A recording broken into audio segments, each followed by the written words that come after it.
આ આપણે સત્તાધારમાં એન્ટર થઈ ગયા, ગેટવે પહોંચી ગયા.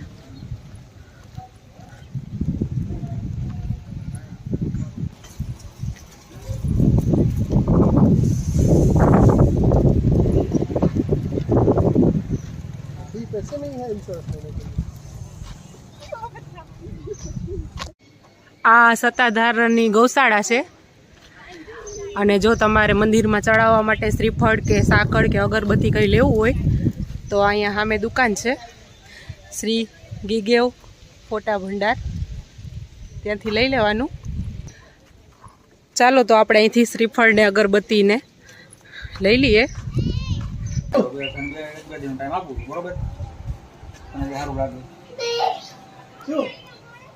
અહીંયા અગરબત્તી ને શ્રીફળ ને એવું મળે છે.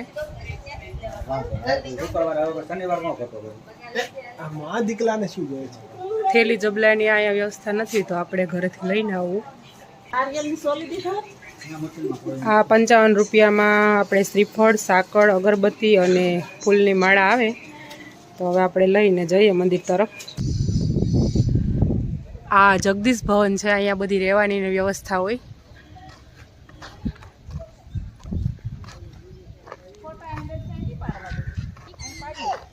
શ્રીફળ ને સાકર ને અગરબત્તી ને ફૂલની માળા ને બધી જો આમ હાથમાં લઈને જવું પડે. એટલે તમે જ્યારે પણ સત્તાધાર આવો તો જબલું કે થેલી લઈને આવવાની, જેથી કરીને તમારા હાથમાં આવી રીતે ન રાખવું પડે.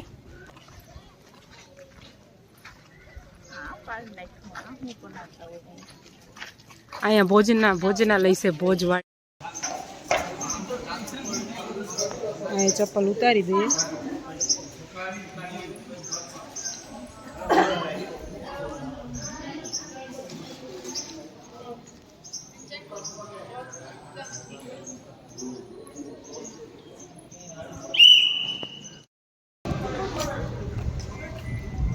અહીંયા પીવાનું પાણી અને ચા મળે. અહીંયા દૂધનું સ્પેશિયલ અહીંની ગાયોના દૂધનું ચા હોય.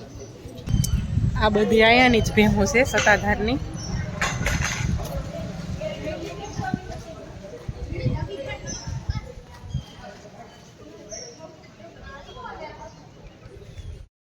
ચા પીને વાટકી અહીં ધોઈને પછી ટુવાલ વેથી લૂછીને મૂકવાની.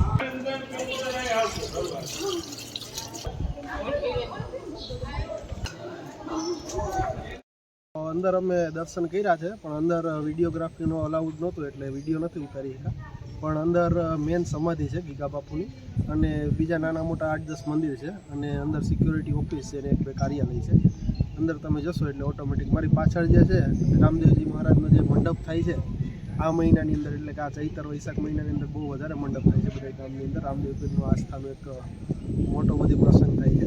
તો એના જે ચોગટ જે ઉપર ફિટ કરે છે મંડપનો લાકડો શણગારવા માટે, એ મારી પાછળ છે 3 તમે જોઈ શકો છો. અને બાકી અહીંયા એના ઓલા સ્તંભ છે જેને લોકો બધા ઊભા કરે છે.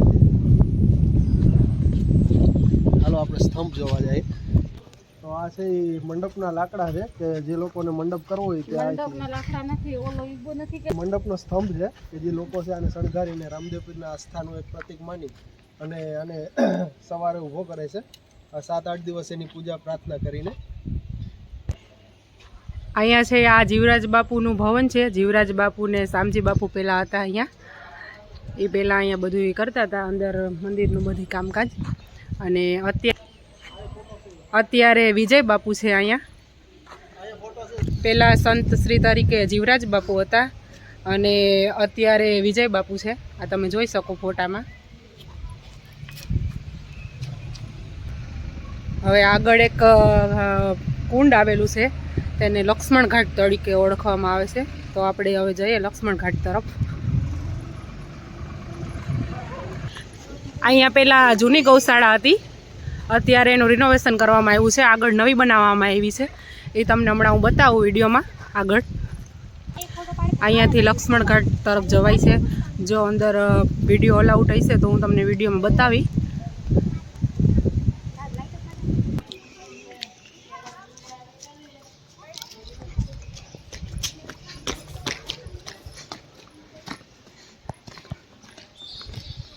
આ તમે જોઈ શકો છો, આ લક્ષ્મણ ઘાટ છે. આગળથી નહીં બતાવી શકું કેમ કે આગળ સિક્યોરિટી છે, એટલે હું અહીંયા ઊભીને તમને બતાવી દઉં. અત્યારે આમાં પાણી ભરાય. આમાં સ્નાન કરવાની પણ કદાચ મનાઈ છે કેમ કે આમાં મગર રહી છે, એટલે અહીંયા બોર્ડ મારેલો છે કે સ્નાન કરતી વખતે સાવચેતી રાખવી.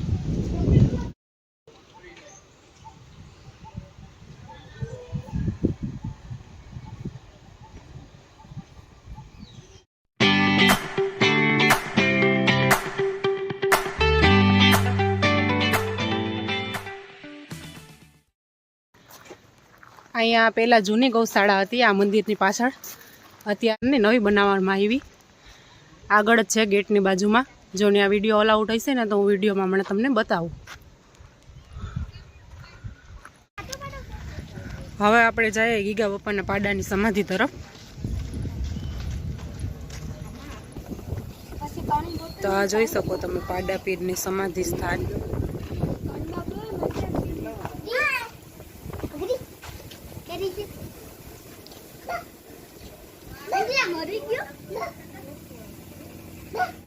તો તમે જોઈ શકો આ પાડા પીરની સમાધિ સ્થાન.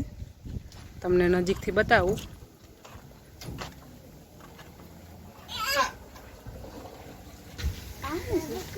આ પાડાનો ઇતિહાસ તો મને થોડો ઘણો યાદ છે. આને કતલખાને લઈ ગયા હતા પાડાને, અને કતલખાને આને આખી રાત 2-3 વખત કરવતથી કાપવામાં આવ્યો હતો, પણ કપાણો નહોતો. પછી કતલખાનાવાળાને એમ થયું કે આ કોઈક ચમત્કારિક પાડો છે. પછી એ લોકો અહીંયા ગીગા બાપુને દઈ ગયા હતા, અને ગીગા બાપુએ એને હાંચવો. પછી મરી ગયો ને એનો પછી અહીંયા સમાધિ સ્થાન છે. અહીંયા એક આ ગૌશાળા છે. અત્યારે આમાં નથી ગાયું એ કંઈ. અત્યારે તડકાનું નવી ગૌશાળા બનીને આ બાંધ્યું હોય. આ ગાયોનું પાણીનો હવેડો છે પીવાનો. હવેડાનું પાણી તમે જોઈ શકો એટલું ચોખ્ખું છે.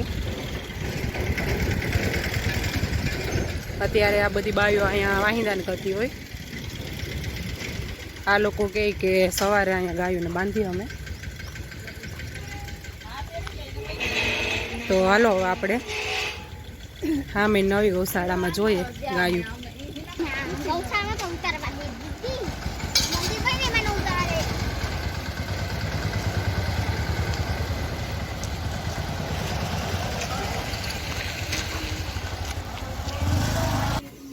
અહીંયા તમે જોઈ શકો બધી ગાયોને નાની નાના વાછડા અને વાછડીઓને અહીંયા બાંધવામાં આવે અલગ.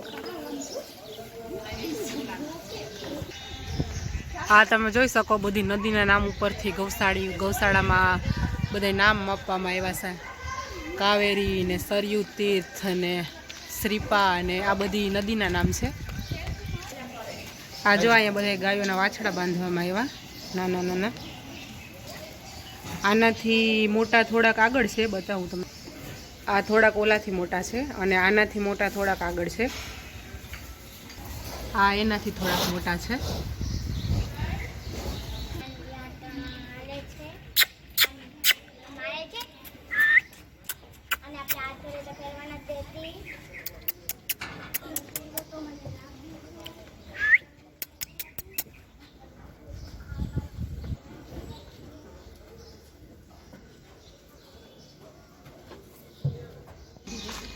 આ ગાયોનો અત્યારે દોવાનો સમય છે. જો આ દોવા જાય ત્યારે આવી રીતે ખોલો પહેરાવે. આમાં કપાસિયા અને ખોળ હોય.